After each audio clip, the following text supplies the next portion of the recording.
Welcome back once again. Welcome back.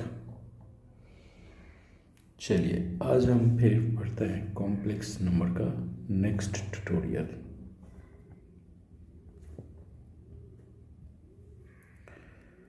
तो ये रहा आपका कॉम्प्लेक्स नंबर और इसमें हम आज पढ़ेंगे इक्वालिटी ऑफ कॉम्प्लेक्स नंबर्स।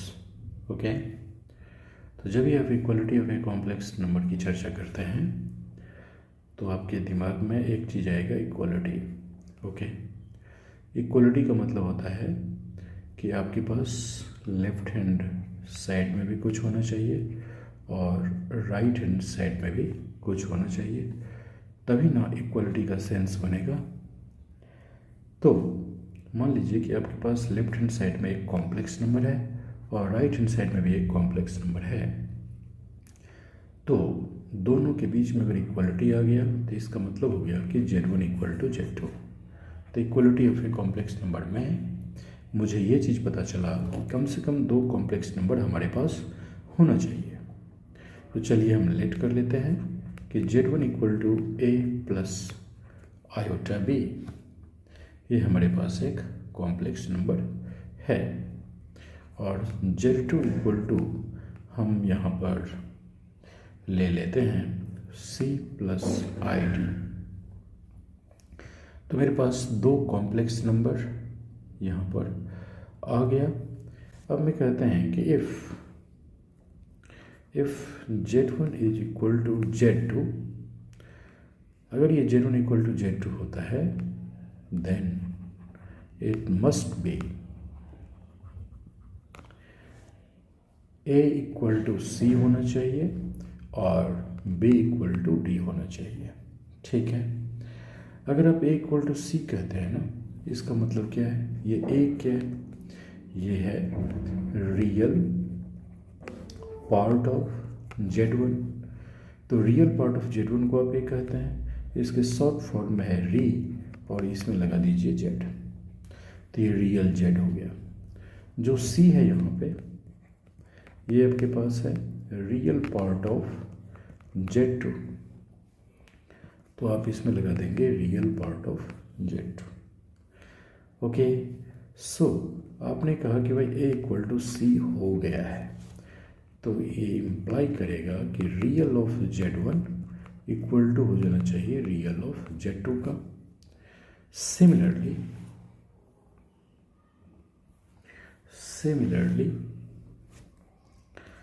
अगर हम इमेजनरी के बारे में देखें तो क्या हो जाएगा? इमेजनरी पार्ट जो आपने लिया है वो लिया है B और D।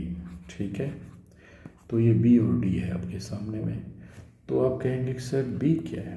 तो मैं आपको कहूँगा कि ये इमेजिनरी पार्ट ऑफ Z1 है, तो इसका शॉर्ट फॉर्म है IM ऑफ Z1। ओके, और यदि आप D लेते हैं तो मैं आपसे कहूँगा कि इसे आप ऐसे लिखते हैं, इमेजिनरी पार्ट ऑफ Z2। ठीक है, तो इसे आप शॉर्ट फॉर्म में इमेजिनरी पार्ट ऑफ Z2 को IM Z2 बोलते हैं। तो आपने यहाँ पे कहा कि sir B equal to D है, B इक्वल टू D है, तो ये क्या इम्प्लाई करेगा? ये इम्प्लाई करेगा imaginary of Z1 is equal to imaginary of Z2।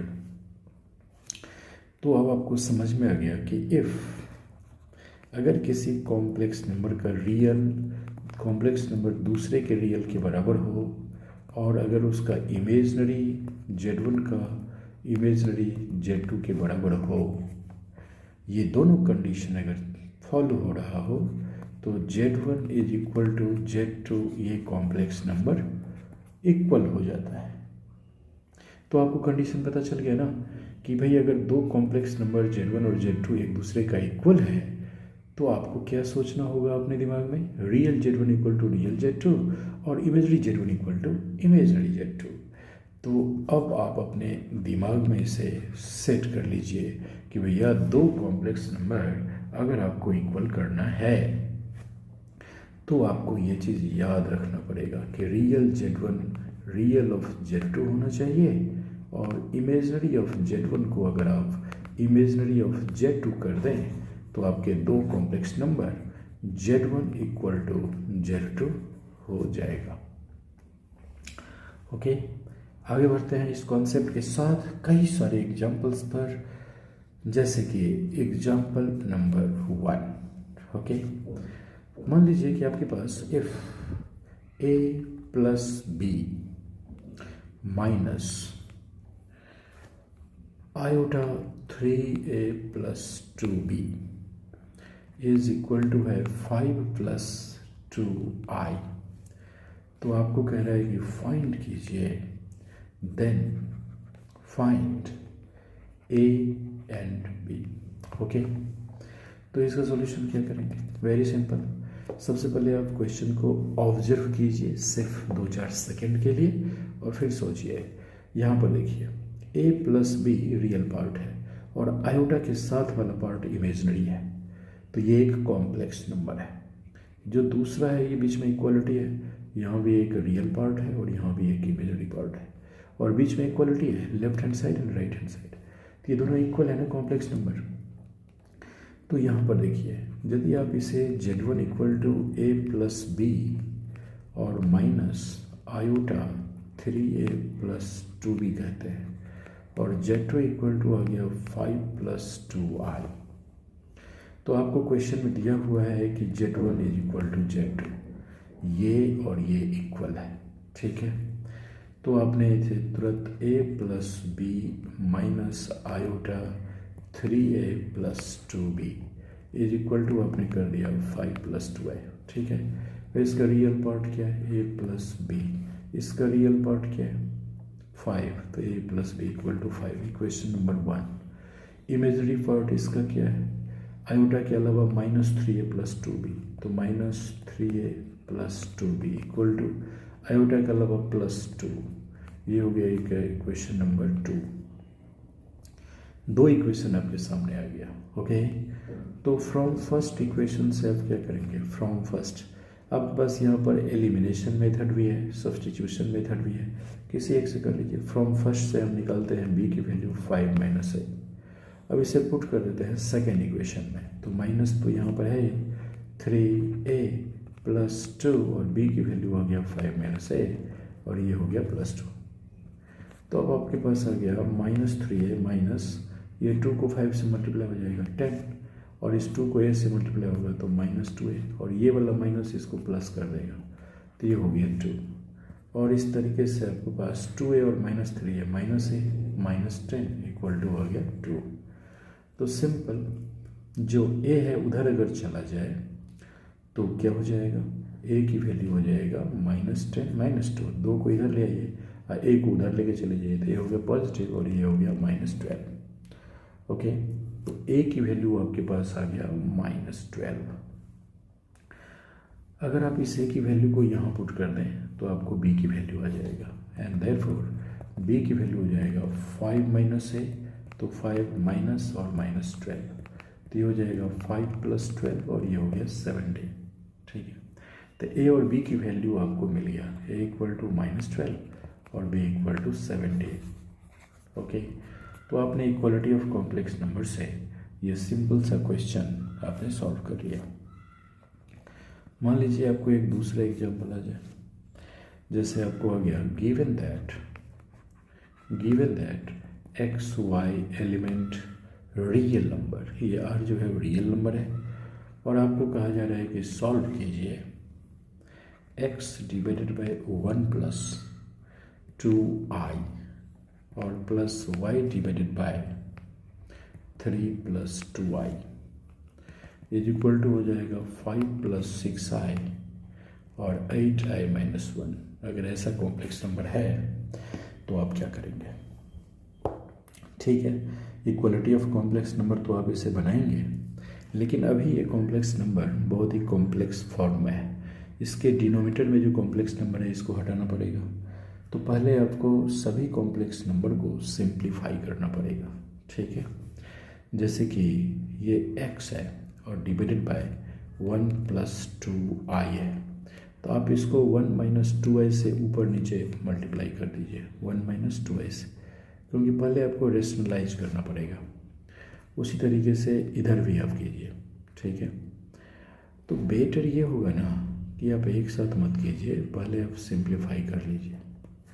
जैसे आपको फर्स्ट कॉम्प्लेक्स नंबर है 1 प्लस 2i, तो इसको आप x divided by 1 plus 2i multiply 1 minus 2i by 1 minus 2i, ठीक है।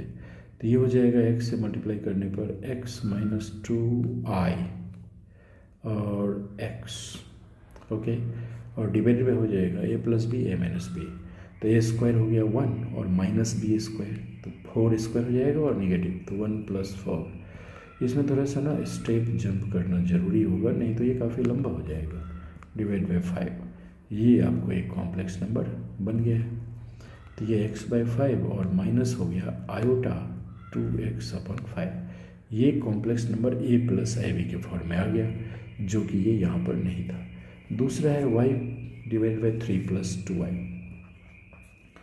तो y divided by 3 plus 2i, इसको भी आप क्या कीजिए कि उसी फॉर्म में ले लीजिए। तो ये हो जाएगा y 3 माइनस 2i और डिवाइडेड बाय 3 प्लस 2i और 3 माइनस 2i, तो ये हो जाएगा आपको 3y minus 2iy divided by a square, यानी 9 का स्क्वायर हो गया, माइनस माइनस प्लस हो जाएगा 2 2 जा 4, तो ये 13 आ गया। तो 3y 13y और माइनस आयोटा 2y बाई 13, तो आपको ये रिजल्ट आ गया 3y माइनस 2i बाई 13। अब आपके पास एक थर्ड कॉम्प्लेक्स नंबर है ये वाला, इसको भी आप इसी फॉर्म में कन्वर्ट कर लीजिए, रेशनलाइज कर लीजिए। तो चलिए करते हैं 5 plus 6 iota divided by 8 iota minus 1, तो ये 5 प्लस 6 आयोटा और यहाँ पर देखिए 8 आयोटा माइनस 1, तो 8 आयोटा के पहले का साइन देखिए यहाँ पर पॉजिटिव है, तो आपको आयोटा के पहले का साइन चेंज करना है, आपको -1 को कुछ भी नहीं करना है।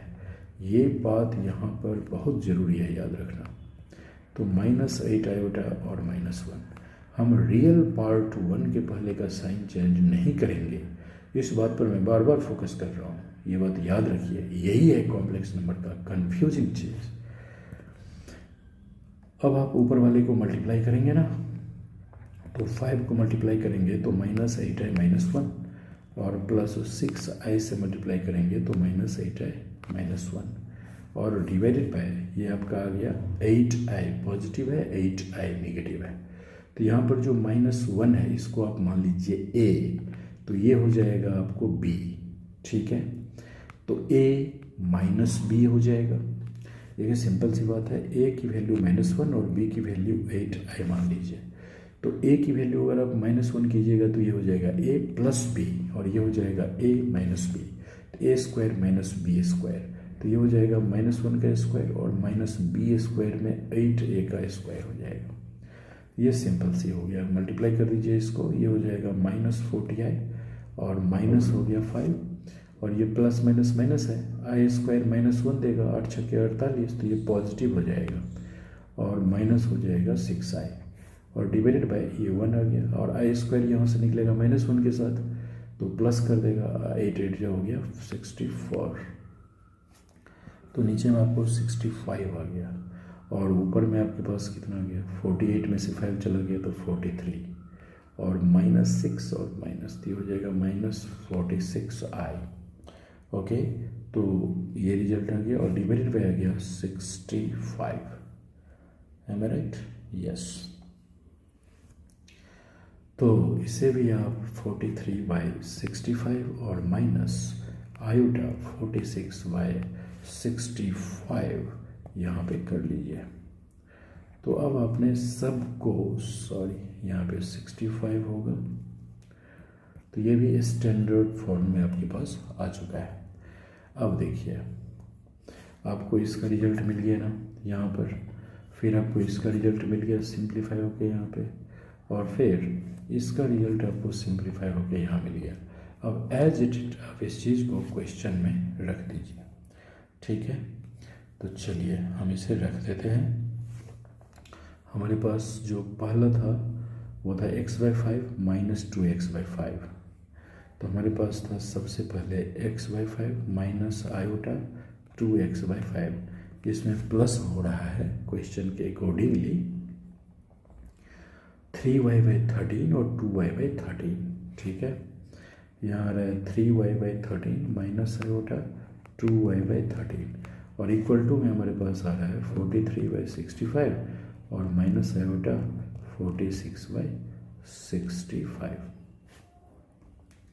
फिर से लिख लीजिए, कोई यहाँ पर समस्या नहीं है। 65 इलेक्ट्रॉनिक पेन का यही एक इम्पोर्टेंस है कि कोई भी कट है तो आप उसे तुरंत करेक्ट कर सकते हैं।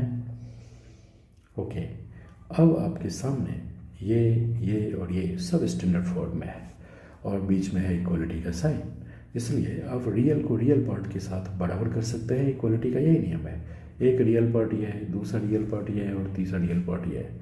तो अब आपको यहाँ से x/5 प्लस 3y, फिर यहाँ पर थोड़ा सा आपको कन्फ्यूजन हो सकता है ना, ये 3y/13 इज इक्वल टू हो गया 43/65।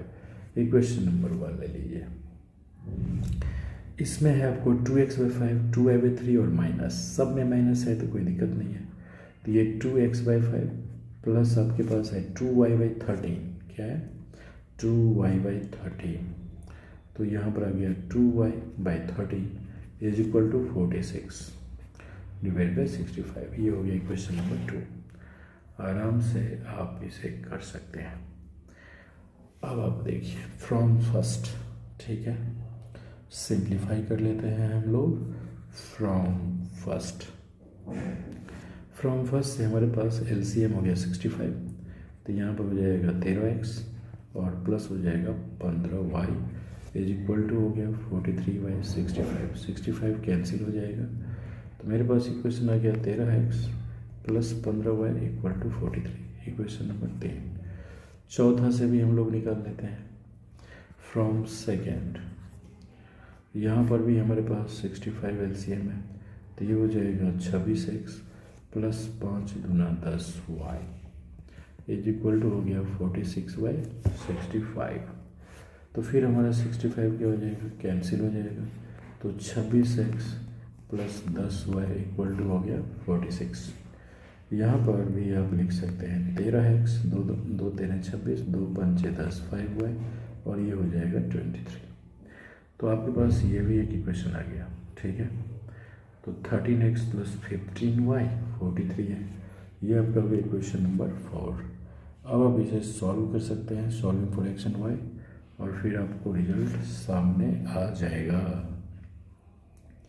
तो चलिए फ्रॉम थर्ड एंड फोर्थ देखते हैं। ये हो गया आपके पास 13x प्लस 15y 43, ये आपके पास आ गया 43। और यहाँ पर आपके पास है 13x प्लस 5y 23, ठीक है। माइनस कर दीजिए इसे, 13x कैंसिल, 15 में से पहुँच गया 10y और यहाँ पर आपको 20। सिंपली y की वैल्यू 2 आपके पास आ गया। किसी भी इक्वेशन में पुट कर दीजिए, ठीक है। जैसे put this value in equation number 3, 13 equation है, तो आपके पास आ गया 13x प्लस 15 इंटू वाई की वैल्यू 2 इक्वल टू आ गया 43। तो 13x इक्वल टू आ जाएगा 43 माइनस 13, तो x की वैल्यू 1, ठीक है। सो इस तरीके से आप कर सकते हैं कि सर x बराबर 1 और y बराबर कितना आ गया 2।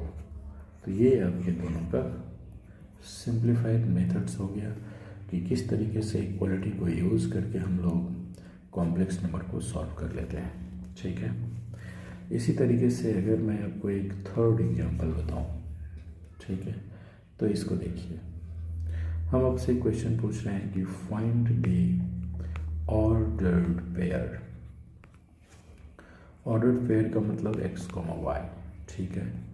For which X square minus Y square और minus iota 2x plus Y is equal to है 2y। ठीक है, तो आपको ये निकालना है, एक्स वाई निकालना है और आपको गिवन ये है। देखिए सॉल्यूशन में सबसे पहले यहाँ पर एक इक्वालिटी है आपके पास और यहाँ है X square minus Y square minus iota और 2x और 2x plus Y equality 2y। ठीक है, तो आप कहेंगे सर यहाँ पर तो मेरे पास सिर्फ इमेजिनरी नंबर है आयोटा, कोई बात नहीं है, आप इसको 0 प्लस 2y कर सकते हैं और इस रियल पार्ट में जहाँ पर आयोटा नहीं है उसको इसके इक्वल कर सकते हैं। Real part equal to real part होता है ना, तो ये हो जाएगा X square minus Y square equal to 0, equation number 1। और जो इमेजिनरी पार्ट है आई के अलावा वो माइनस साइन के साथ चलिए, माइनस को छोड़िए मत, तो 2x plus Y equal to हो जाएगा आपको आयोटा यहाँ से हट गया तो 2, ये हो गया इक्वेशन नंबर 2। ओके, तो X square minus Y square equal to आपके पास 0 है, तो फ्रॉम फर्स्ट से चलिए, ये हो जाएगा X square equal to Y square and therefore X is equal to हो जाएगा plus minus root over Y square और ये हो जाएगा इक्वल टू में प्लस माइनस वाई। तो प्लस माइनस लगाना जरूरी है, वो बचपन का दिन भूल जाइए, थोड़ा सा बड़ी क्लास में पढ़ रहे हैं तो प्लस माइनस वाई के साथ हमेशा चलिए। ठीक है, अब आपके पास दो वैल्यू आ गया, एक आ गया एक्स की वैल्यू वाई और दूसरी बार आ गया एक्स की वैल्यू माइनस वाई। तो आप इसको इक्वेशन नंबर 2 में पुट कीजिए। ठीक है, माइनस साइन को राइट साइड में 2x प्लस वाई, ये जो है 2x plus Y equal to minus 2। ठीक है, सो आप यहाँ पे x इक्वल टू वाई अगर ये लेते हैं तो 2 into Y plus Y equal to होगा माइनस 2, तो ये हो जाएगा 3y इक्वल टू माइनस 2 और y इक्वल टू हो जाएगा माइनस 2/3। ओके, और अगर आप x की वैल्यू माइनस वाई लेते हैं तो ये हो जाएगा 2 into minus Y plus Y equal to minus 2, तो फिर ये हो जाएगा minus 2y plus Y equal to minus 2, फिर ये हो जाएगा minus Y equal to minus 2 और फिर ये हो जाएगा y इक्वल टू 2। ठीक है, सो इस तरीके से एंड देयरफॉर अगर आप x की वैल्यू प्लस वाई डालते हैं, ठीक है, प्लस वाई, तो इसकी वैल्यू क्या हो जाएगा, y का दो वैल्यू आया ना 2, y का एक वैल्यू डाले तो 2 हो जाएगा, और अगर x की वैल्यू आपने प्लस वाई डाला, y का दूसरा वैल्यू ले लिया तो माइनस 2/3, तो x के दो वैल्यू है। ठीक है, और उसी तरीके से तो अब आपके पास यदि x और y है तो एक्स वाई क्या हो जाएगा, x ये रिजल्ट ऑर्डर पेयर में आपका आ जाएगा। तो इस तरीके से आप equality of a complex number को प्रूव कर सकते हैं। यहीं पे मैं एंड करता हूँ और फिर नेक्स्ट